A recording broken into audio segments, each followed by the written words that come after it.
Hello, and welcome to the Green Grassroots of Football with me, Andy Glover. Me, Mark Grinton. And I'd just like to thank our sponsor, Rachel's Bookkeeping, for all your bookkeeping needs. Well, first of all, in case you're wondering about background noise, we're in Keynsham Leisure Centre tonight. Why are we in Keynsham Leisure Centre?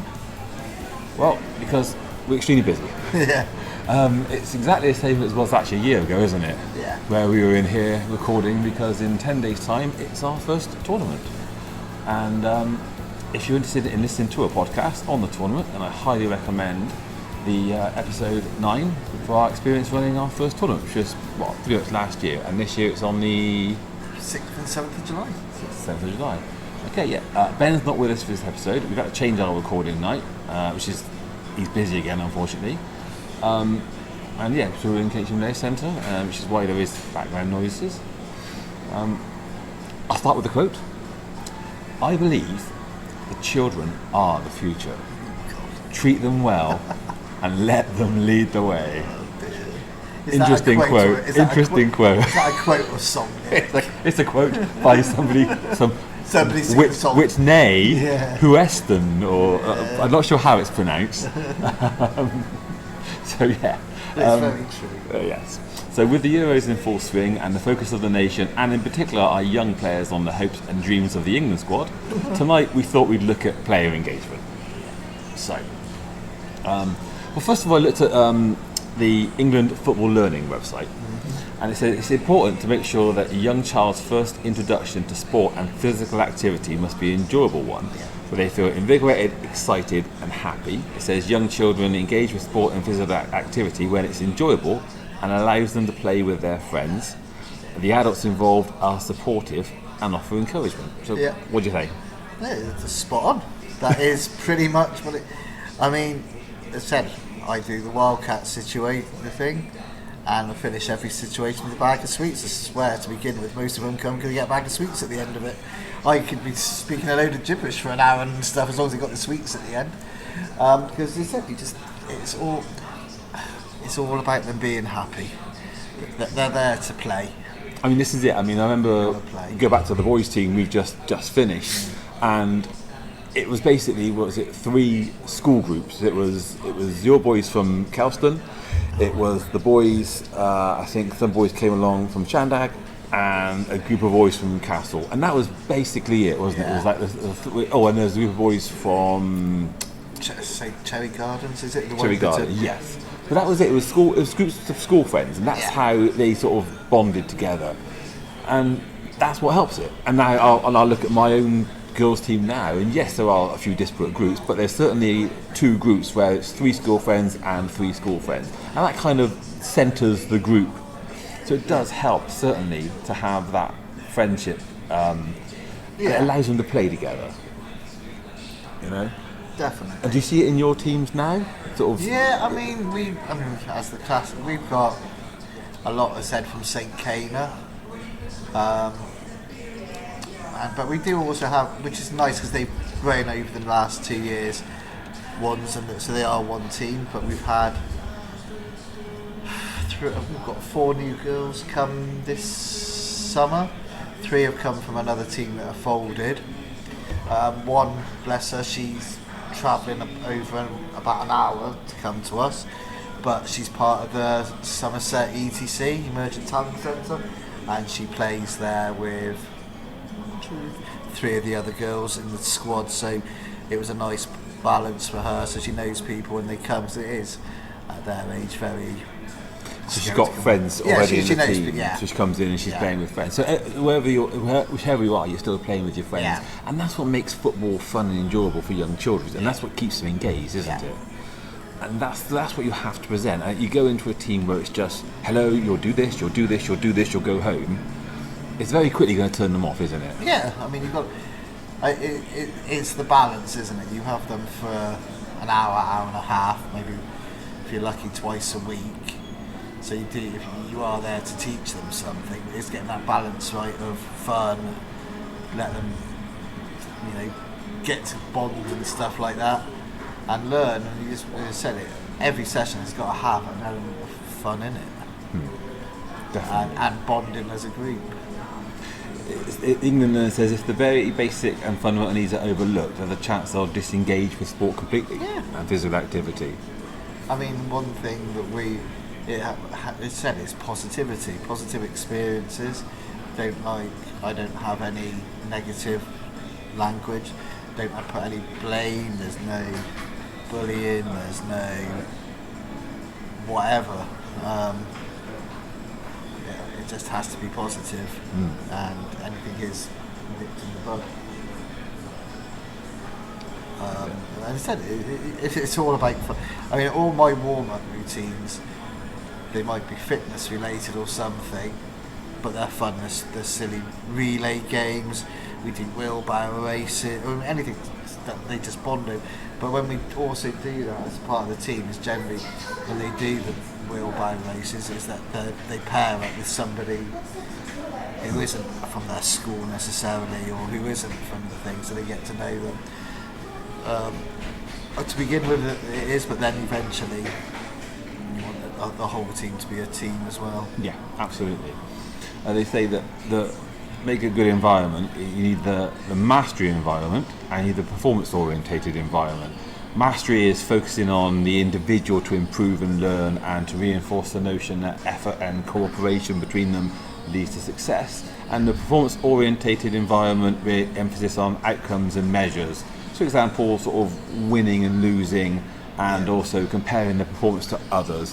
And that's not necessarily that you're telling them this, but you're measuring their performance and you can see where they're improving. Yes. And that's the sort of the environment that you're creating. Even if you're not specifically telling them that, that's the environment where they will learn better. Yes. And I mean, again, what you do, I know you do, and what I do with my block now is we do a session. I split it into 3 or 4 parts. So at a young age, that you've got to keep them engaged. Their attention span's not as big, but we try to do that same 3 or 4 things, sometimes between 4 and 6 weeks, and you can always see the improvement from the last week to the first week. And the girls haven't got a Scooby-Doo, have they? No, but that's the performance thing that you're looking for, isn't it? And because it's all in small little bursts, it keeps them entertained. And if it's a routine or something that they like doing, we keep going. Unfortunately, I have got to change it. It's pure laziness. In the Wildcats, we've done sharks and fishes as the warm-up routine for 3 years now. I mean, it's getting a bit... but they're changing. The Wildcats change every year, so they don't the Wildcats change, You haven't got to change because they change. But, I'm getting bored with it now. And of course, the engagement young can lead to a lifelong engagement, which will lead to great benefits over the course of their life. Yeah. Just the physical benefits and everything else, isn't it? Yeah.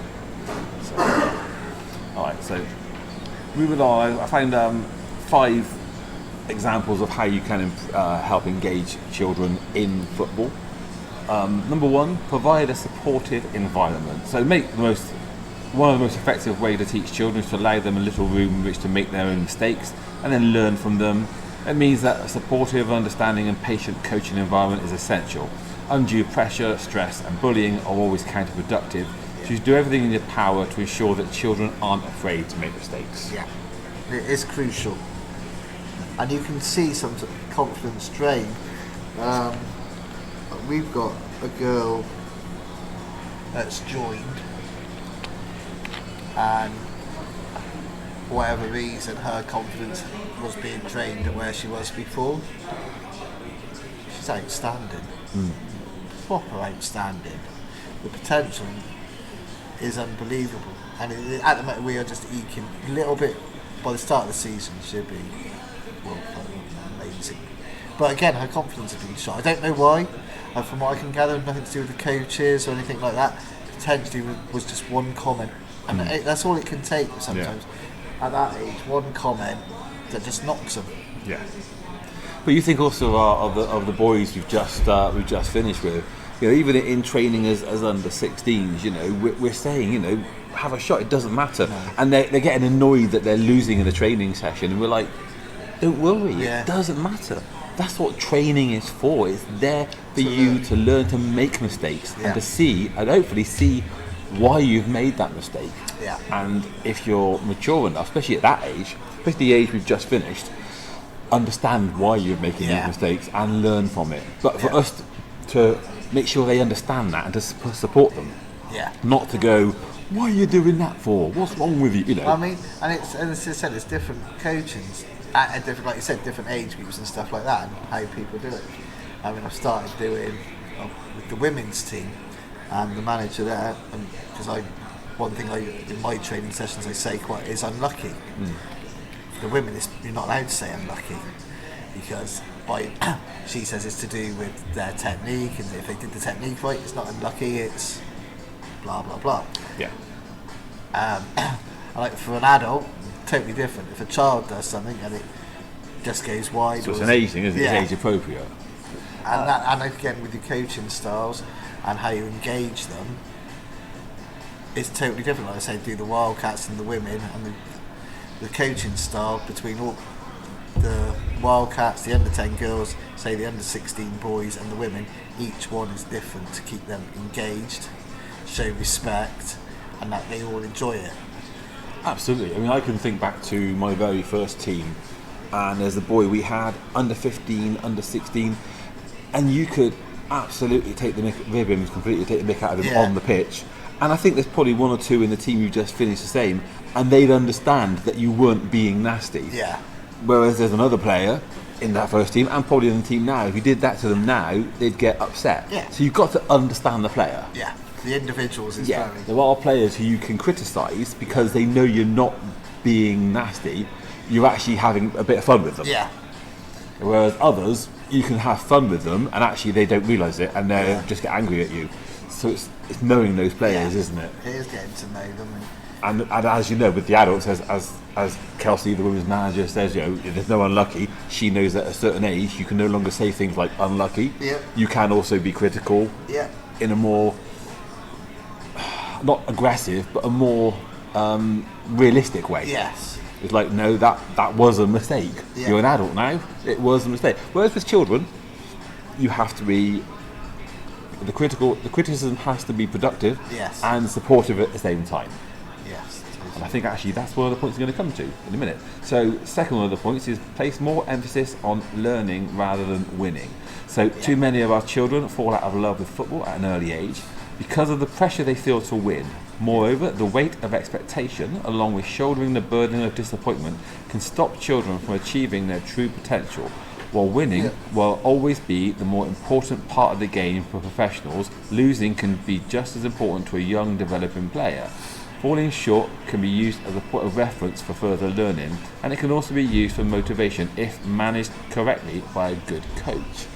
I'll go back to my second team, under 11s. We had a decent player, and he had a really good shot, but if it didn't go right or if he kicked it wrong, his head went, and he get football at the under 14s. We just couldn't work with him to say, don't worry, it didn't matter.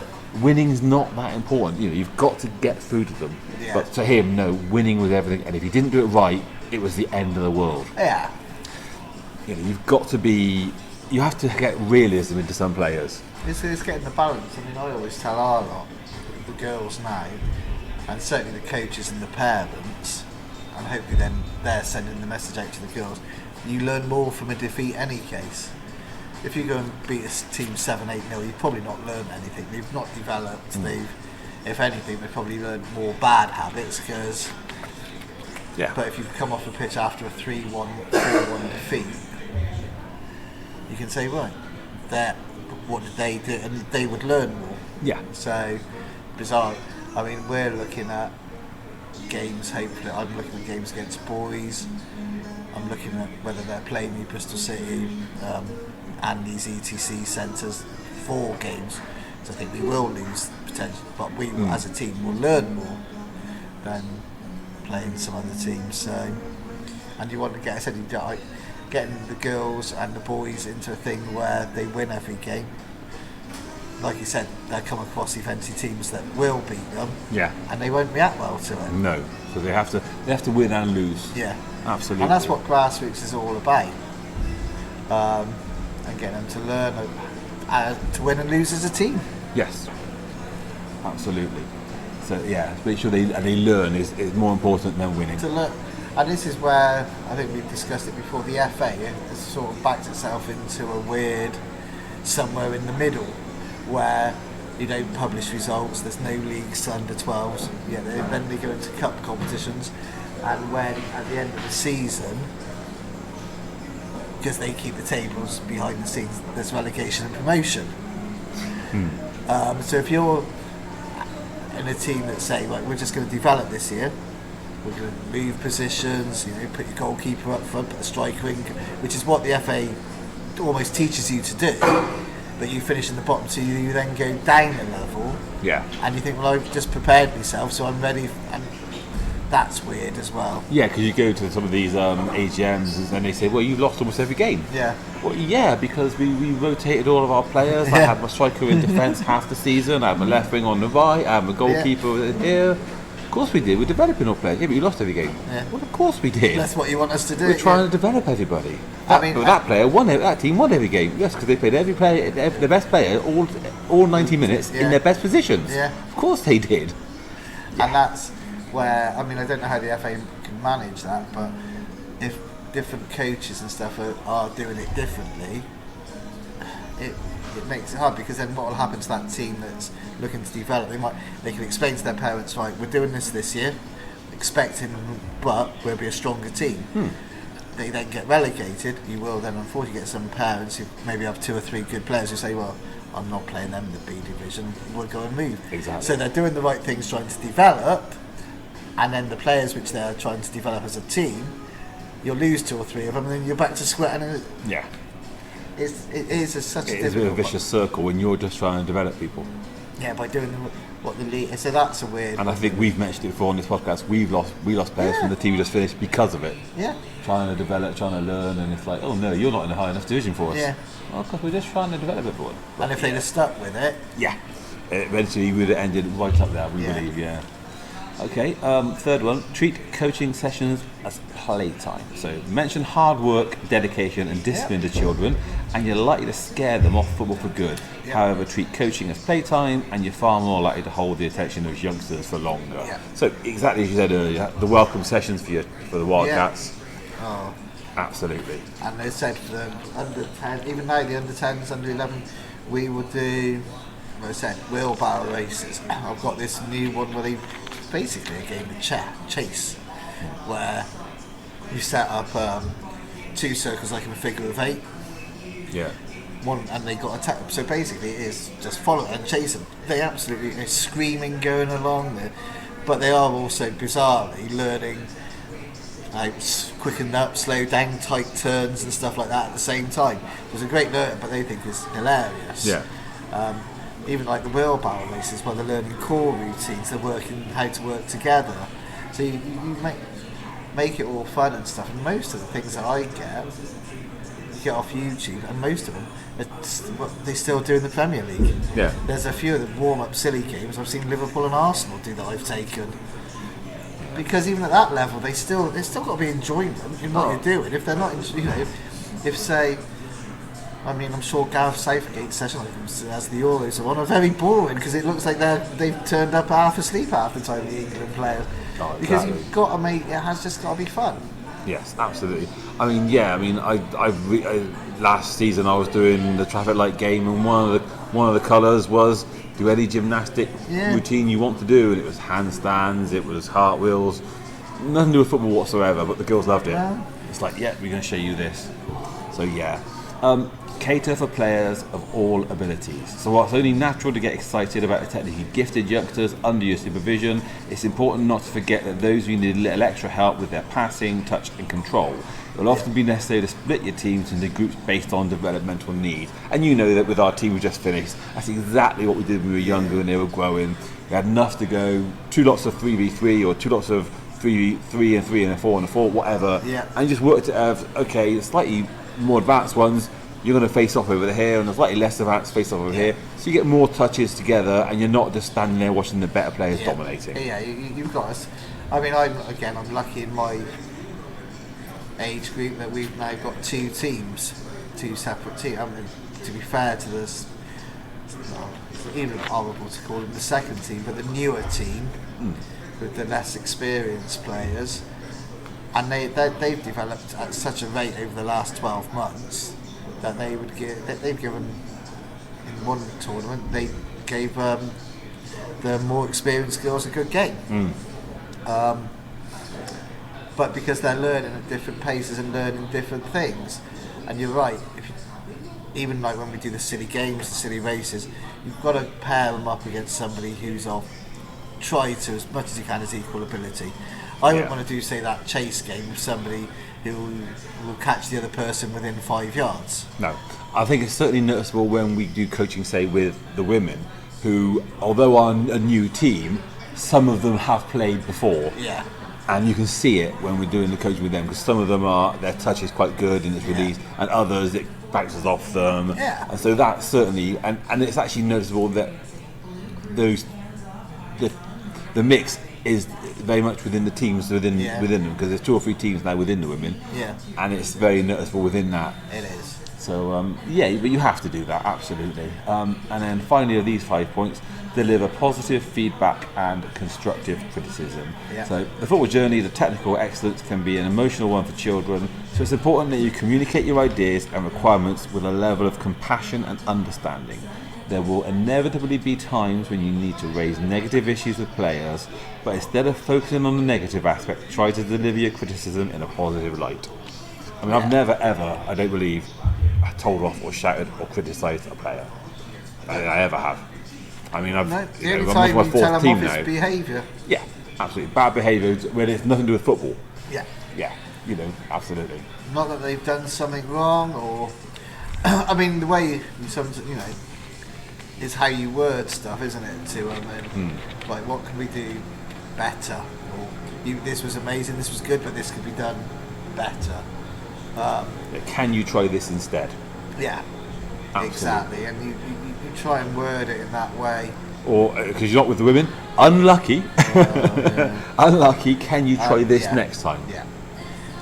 And it's said, and I always say, and as long as they try, on the mat, you say, but even now, to be honest, again, this is where the FA and some coaches don't do it, it's all about, for me, it's still equal game time.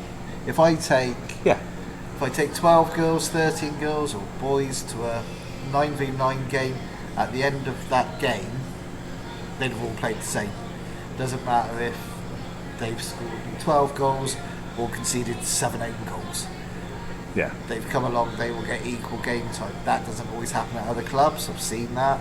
It's wrong, in my opinion. Well, we spoke about the under 14 semi-final, didn't we? Yeah, and with 2 hits to go, a player came on. Yeah. Not even that, and there is that. I said it, like we said, I think that it is the balance potentially as they get older. But again, the FA, the rules are there's no competitive leagues till under 12s. Well, if every game is in theory a friendly, so you've got to engage. And again, it's not only engaging the child. Like, sometimes they come a long way, and to put them on for 5 minutes, what's the point of this? Yeah, absolutely. And again, what we try to do, I wouldn't ever I try not to take more than 3 subs. Sometimes, bizarrely, 9v9, it works out easier to take 4 subs. 3 subs is a frigging night to get the equal game time. 4 subs. Yeah, 4 subs is easier, actually, that's to right. get the game time is a lot easier. You change half the actual team. Yeah. But when absolutely. it's 3 to get equal game time, doesn't work. It's 6 changes. I've got it down. And level aside, 5 players changes. So and so that's the, and bizarre for the, if you take 3 subs to get equal game time, they play 43 minutes. If you take 4, it's 40 minutes. So they are only losing 3 minutes. Yeah, it's not too bad. It's only 1 extra player to split all the time up, isn't it? And it makes it a hell of a lot easier. Otherwise, you're having to take them off. It was ridiculous. It took me a whole evening to work out how I was doing it. This is ridiculous. And I'd forget. Because it is again equal. You play and it is positive. That unfortunately on the sidelines, there's too many negative comments. I've been guilty of it in the past, and you do try to balance it out with positive, but you have got to keep it positive. They're kids basically at the end. Absolutely. Yeah, definitely. Okay. Here's just a few little things. It's more related to schooling, but it still relates to sort of learning. It's two sort of studies. One is Jackson from 2002, 2006, and LPI from 1992, which is basically myth busting. Number one, boys like competition. Well, actually, that's the myth, because it demotivates boys who don't immediately succeed, and boys who don't succeed are the ones who need the most motivation. And then a Baron Cohen study from 2004 and a Slavian 1994 study, which is myth number 2. Boys and girls are naturally different and need to be taught differently. Well, the differences between the male brain and the female brain are actually slight, and it's quite contentious, and it's more within gender differences than between gender differences. And everyone says, "Oh, girls can't learn with boys can't learn with boys." You got to motivate, boys love competition, girls don't. It's all rubbish. They're all the same. You teach them all the same. You treat them all the same. Yeah. Train them all together. Yeah. I mean, the one I struggle with is the competition, and again, this will go against it. On the school one, the thing that winds me up the most is the non-competitive sports day. Yeah. Because there is a time, and where with sport you have to, again, the balance with football and stuff. There might be children who aren't academically successful, who are near the bottom of the class, do not get any reward, but if we're going to sports day, can run the 60 metres or whatever the quickest. Yeah. And the way sports day is now, where there is no winners, no losers, they don't get that recognition. No. Yeah. So and there has to be. You're going against a bit of This is almost like that's not quite disagreeing what they're saying. That's as if this is a different tangent, but I totally agree with you. Yeah, no, this is more saying that the myth is that boys like competition, girls don't. No, and that's not true. No, girls and boys like competition. They do like competition. They all do, and you're right. The sports day takes that away from people who likes that competition. Yeah. I think it's like this is. I think that we could do a podcast on this about the lack of competition, which is leading to potentially us not succeeding in major tournaments where others are competing. Because we've discussed this before, where the six aside, you don't publish results, you don't have competitive. Well, in Spain they do exactly the same as us, but they do publish the results. Yeah. And everything else. We could do a whole podcast on that. I said it competition is important, and I give away some secrets, but okay. I struggle with like the presentations, where if say at an early young age, say under 8/7s, 8s through to under 10s, there's a big part of me thinks the right thing is you make sure they all get one. Yeah. But if you've got a player who's been by far your best player for 3 years in a row, why can't they win Player of the Year 3 years in a row?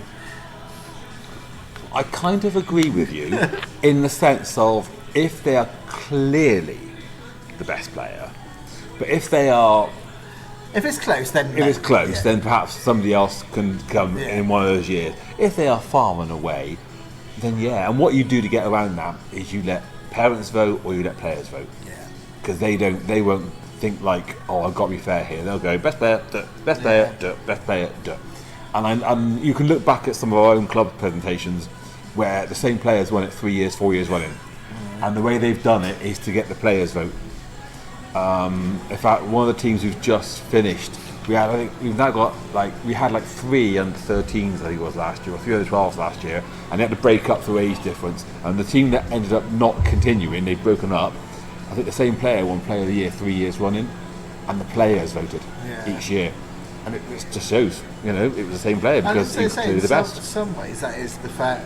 But again, it's like, going back with the engagement, if the other players think, and they might get disengaged because they know X What's the player point? is It's going to be him every time, or her every time. Yeah, there is that. I mean, and it said it. It's one of these. That's where. Is that where then we feel like you and I get around motivation by going, we're going to have a few extra trophies, whereas others go, okay, the club awards are player, sports person, and penalty. Yeah, that's it. And I kind of agree. The part, you get everybody there, but in the end. But you and I go, okay, that's not the only trophies we're going to give. We're going to go. Well, there's going to be an extra one because we're going to do. We did a crossbar challenge. Yeah, actually, you do X, and so it allows a bit more motivation for others to go. I've got a chance of winning something. But you get. Because when I played for this club, there were 3 trophies. Yeah. And every year there were just 3 trophies, and one was penalty, one was sports, one was player. Yeah. And that was it. That's all you could win every year. So once those 3 had gone, it's like, oh, that's me for the year then. Yeah. I mean, what I liked, one of the teams. I mean, I was going to do it. They went at 50. I'm not starting mine until 100 is appearances. So they will get something for. Well, that's quite a nice idea, yeah. 100 appearances for the club, because we do. I mean, I do 100 goals, like you said, 300 goals. But there are only going to be certain players that can do that. But appearances. That's a good one, actually. I've never thought of that. I might do that with the girls. Because then we've got records of those. Then once you played 100 times for prize, I think they did a little medal in a little case. Yeah. That's quite a nice one. Yeah. And that's then it's well, if they know they're on 87 appearances, well, we'll stick to get to 100 at least. And that's and I think it is an accomplishment because it shows that they've been loyal. That they have you do that just matches, though. You wouldn't do like tournaments or. And would that be league or friendlies? I count everything. So if they play a tournament, it's just it counts as one. One. Yeah. So if they turned up, so Imi, she's on to be fair, she's been with the club 6 years, but has only been playing matches regularly for 3 years. We'll get her 100th appearance. I've worked out the end of September. Well, that's not too bad. So when I did, with me, when I did the goals, friendlies count, tournaments count, so they all count, as far as I was concerned. No, they do. And again, because in theory, up to under 12s, they're all friendlies. They're all friendlies, yeah, absolutely. I know that this year, one of our highest goal scorer, one of our players was a bit gutted that he missed out because he was injured, and we had 6 tournament games. And he was like, do they count? We're like, yeah, because one of our players scored about 8 goals on tour in these tournaments. That's it, that's what. But it all counts. You're representing our club, so to me that counted. It definitely counts, and it makes it, special for them. And I said we'll do that for them next year. The appearances, and they do want to. And we obviously. Well, hopefully none of yours have reached 100 yet, so it's not like you've missed anyone. No, nobody. This year, I think we'll probably end up 4 or 5 again because they do come regularly, and they are. Yeah, and that's a nice one. So yeah. Okay, and actually, do you know what? On terms of football engagement, I've got the last bit here. There's a few different ones I want to talk over, but the last one, which is a youth council, and it's a way of keeping players engaged. Yeah. So the first one is the FA Youth Council. So the FA's Youth Council vision is to inspire, empower and provide a voice for children and young people to influence change and develop a lasting legacy in football. This vision has been developed by young people drawn into a determination to increase the number of children and young people playing and volunteering in football, to get them more involved alongside adults in decision making, and to connect a vast network of young people across the county FA, youth councils and forums to serve grassroots football over the long term. I mean, the idea is like youth leadership. That's the idea of the FA's one. Now, we did this as a club going back 5 years. Yeah. So say 5 years, and it lasted about a year, and we had some good ideas come out of it, and then it kind of drifted away. Maybe COVID was the final sort of nail in the coffin. But it did get good engagement. I will say it got good engagement. We had about 3 meetings, and we asked for 1 or 2 players from each team, and we always got them there, and we discussed some ideas. We took minutes, and the players came up with some good ideas, and it was a good thing. And over to you. So we're just doing the girls one starting this year. So which is a youth council, yes? Yeah, that's the plan. When are you looking to start it? September will be the first meeting. And the reason being, what's the idea behind it?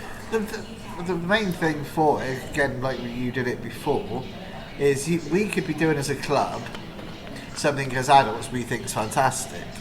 The girls might think it's rubbish. Yeah. How we do the presentation, we might think, oh, that was brilliant. They might go, that was boring, rubbish. And so it's getting their opinions on what they want. Are we missing a trick? Are we missing something that they want that we don't provide them? It's getting their voice, because again, it is their voice across. And hopefully, because it's throughout the age groups, it'll get the girls as a club as well, so they all know each other, their opinions. We have to look at maybe changing the names. I'm not saying we'll do, but they can discuss that. And if that is something that they want, we can do that. So it'll be led by a couple of adults who'll have to be there for supervision. Yeah, we had to have adults, minute takers, but also there was a couple of adult leading it. Yes, you need that. And make to potentially lead conversations, otherwise they'll probably just sit there to begin with. Twiddling thumbs, looking at phones. Yes, so you do need that. So you'll engage somebody, like you said, well, do you like the social things that we do? Is there if you could think of a social thing to do, is there anything else you'd want to do? And that'll hopefully bring out some ideas, and there might be things that say the under 14 girls, that the under 12 girls could go back and say, oh, they do this, they do that, and it could go back to their team and make it more of a club-wide thing. How they're represented and stuff. It could be, we haven't got enough female coaches, we need X, Y, Z. We all get the coats, but we'd rather have leggings or tracksuit bottoms is more important for us. Whatever it is they come out with. You might not be able to, as a club, do everything, but at least they'll have a voice. And by getting that voice, that will hopefully lead to much better engagement from them. Yeah. And that's the idea, isn't it? You get better engagement from all the players. Now, is the idea to have this just for the girls, or start it with the girls and see where it goes? I'm head of girls, so I'm doing. If the boys want to do it as well, then they've got now a head of boys section. They are more than welcome to go along that path, and you never know, eventually you could have a mixed council as well. But initially it's just starting up for the girls and seeing where it goes. Yeah. So I've got just to give you an idea of what one of them does. So the role of the London FA Youth Council, just to give you an idea of what an actual FA Youth Council does. Youth strategy, to support the London FA with their strategy on youth football and help grow young people's participation in the game. Youth representation, to provide a voice for young people in football in London and influence London FA decision making. Youth volunteers, to lead initiatives that benefit young people in football across London, encourage youth volunteering and to support London FA events and programmes. And youth development, to support the upskilling of young people to enhance the future football workforce. Now, we're talking county FAs here, not teams. But nevertheless, it's still talking about getting a youth council, youth workforce within, And I would assume that we still look to have the similar sort of ideology, so a youth strategy, youth representation, youth volunteers, youth development within the girls, and look to develop their leadership. You're not just going to get them in and go, okay, what do you want to discuss? Very much, I would have thought that the girls who come in are the girls who you're looking to be the leaders. Yeah, and again, you want the older ones. The biggest inspiration, if you can get some under 15s, under 14s girls come along to an under 8s, under 9s, that's who they're I will interrupt there, because we were at a tournament not long ago, and it started off by we were playing, the under 8s were playing, and the under 15s started to make their way over to watch us, and the game just ended. And then they were playing, so we all went as under 8s, went over and watched the under 15s play their match. And then we came back and played our final game, and they came over and watched us. And straight away we were looking at supporting each other. And it was just an off-the-cuff thing, but it was a great thing. And then I noticed that the weekend, the women and the under 15s did exactly the same thing. So and I think that's a great thing to happen. And I think if we could look to do that more, I think it'd be a great thing. Just a game, just at a tournament, a game. Oh look, guys, there's one of our other age groups over there playing a match. Let's just go over there and cheer them on. Hopefully, it is something at our tournament, because each session's got 2 age groups. That you get the photo of both all the Fries teams that are there that morning. Get them together for a photo. And hopefully, even when one of them's playing, come watch them, come support them, come cheer them on, and vice versa. In terms of our own council, in terms of Somerset, and again, this is not team level, this is county level. Yeah. Looking to represent young people across decision making in football, the Somerset FA Youth Council also looks to develop its members' professional skills and offer a unique opportunity, part of Somerset FA, create and deliver projects and gain support from those already working in the game.